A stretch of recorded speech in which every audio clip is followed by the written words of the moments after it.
And now about the sponsors of the Kiev regime.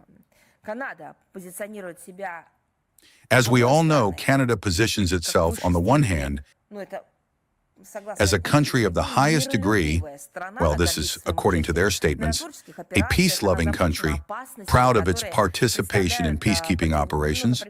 It is concerned about the dangers posed by, for example, anti-personnel mines. It calls for strict compliance with the UN Charter and international humanitarian law, including in Ukraine, and generally advocates in every way for universal prosperity, democracy, and of course, peace throughout the world.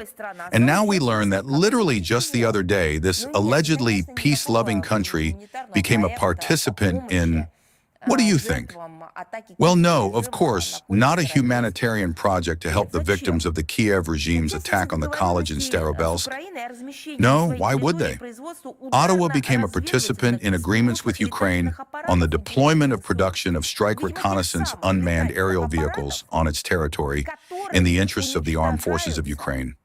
Apparently, those very aerial vehicles with which children, civilians, schools, hospitals, and maternity wards are destroyed, and with the use of which strikes are carried out against rescuers, firefighters, and medics trying to come to the aid of the wounded. On May 25th, with the support of the Department of National Defence of Canada, a joint venture was established between the private companies Sentinel from the Canadian province of Ontario and the Kiev-based Airlogics. They signed an intellectual property and licensing agreement, including the exchange of experience and knowledge.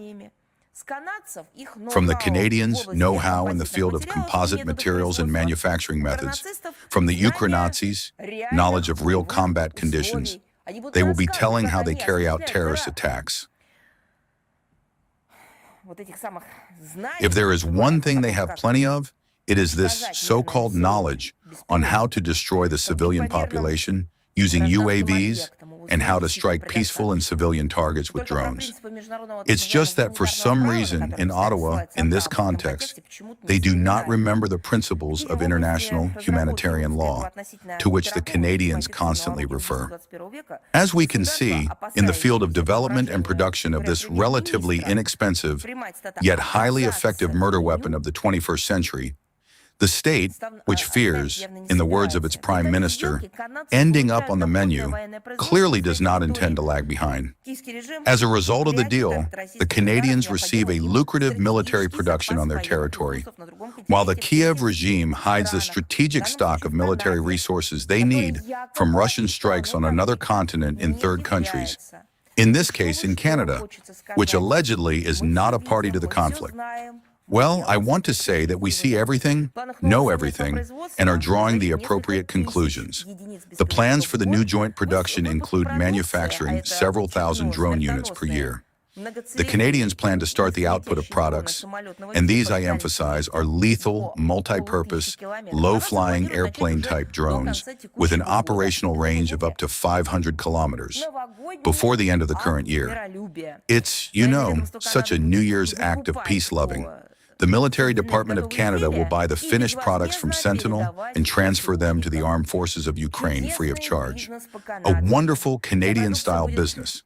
All products will be supplied to Ukraine, officially, for use against the armed forces of the Russian Federation, but to put it in simple terms, for committing terrorist attacks and killing Russians. Remember how George Bush said, direct quote, "The task of the Kiev regime is to, in the words of George Bush, kill as many Russians as possible." Thus, Canada, as we can see, has moved to a qualitatively new level of involvement in the Ukrainian crisis. All masks have been dropped. The entire base nature of a state that is by no means peace-loving, but a warmonger striving by all means to further fuel this bloody conflict, has been revealed. We reserve the right to an adequate response.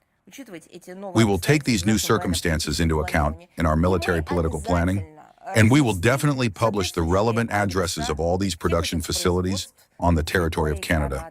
People must know.